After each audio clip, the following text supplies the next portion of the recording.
လူတိုင်းဘဝကိုပျော်ရွှင်ကြတာပဲနော်ဒါပေမဲ့တကယ်လက်တွေ့မှာပျော်ရွှင်ဖို့ဆိုတာဘယ်လိုစရမလဲမသိဖြစ်တတ်ကြတယ်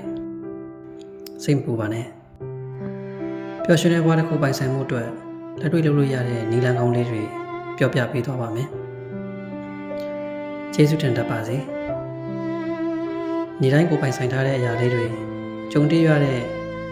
ကောင်းတဲ့အရာလေးတွေကိုကျေးဇူးတင်စိတ်နဲ့ရှာဖွေကြည့်ပါနေအောင်ချင်းနွေးနွေးလေးရတာကော်ဖီလေးတောက်ရတာတငယ်ချင်းနဲ့စကားပြောရတာကအစပေါ့ဒီလိုလေးတွေကစိတ်ကိုကြည်လင်စေပြီးပျော်ရွှင်စေပါတယ်လူမှုဆက်ဆံရေးကိုတန်ဖိုးထားပါကိုယ့်ကိုနားလည်ပေးတဲ့ချစ်ခင်တဲ့သူတွေပေါင်းသင်းတွေနဲ့အချိန်ကုန်ဆုံးပါတငယ်ချင်းတွေမိသားစုနဲ့အတူတူပျော်ပျော်ပါပါစကားပြောတာရဲမောတာကစိတ်ဖိစီးမှုကိုလျှော့ချပေးပြီးအကောင်းဆုံးကုထုံးတစ်ခုပဲကိုယ်ချမ်းသာရေးစိတ်ချမ်းသာရေးကိုဂရုစိုက်ပါကောင်းကောင်းအိပ်စက်ပါဒီနေ့ဒါအတွက်လိုအပ်တဲ့လှုပ်ရှားမှုလေးတွေလုပ်ပါလေ့ကျင့်ခန်းလုပ်တာတဘာဝနဲ့ထိတွေ့ပြီးစိတ်ပန်းဖြေတာမျိုးလေးတွေကခန္ဓာကိုယ်နဲ့စိတ်ကိုပြန်လည်လန်းဆန်းစေတယ်တခြားသူတွေကိုကူညီပါ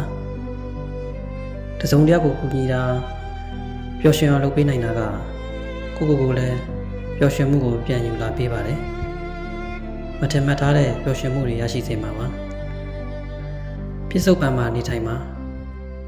အတိတ်ကအရာတွေကိုတွေးပြီးနောင်တမရပါနဲ့အနာဂတ်အတွက်လည်းအလွန်ကျွံစိုးရိမ်ပူပန်တာတွေလျှော့ချပြီးလက်ရှိပြစ္ဆုတ်ပံမှာပဲအကောင်းဆုံးဖြတ်သန်းနိုင်အောင်ကြိုးစားပါခုလက်ရှိကိုအပြည့်အဝခံစားဖို့ကအရေးကြီးဆုံးပါပဲဒီချက်တွေကဘယ်ချက်ကတင့်အတွက်အသုံးဝင်ဆုံးလဲဒါမှမဟုတ်သင်ကိုပျော်ရွှင်စေတဲ့အရာတွေကဘာတွေလဲဆိုတာကွန်မန့်မှာပြောသွားအောင်နော်အားလုံးပဲပျော်ရွှင်တဲ့နေ့ရက်လေးတွေပိုင်ဆိုင်နိုင်ကြပါစေ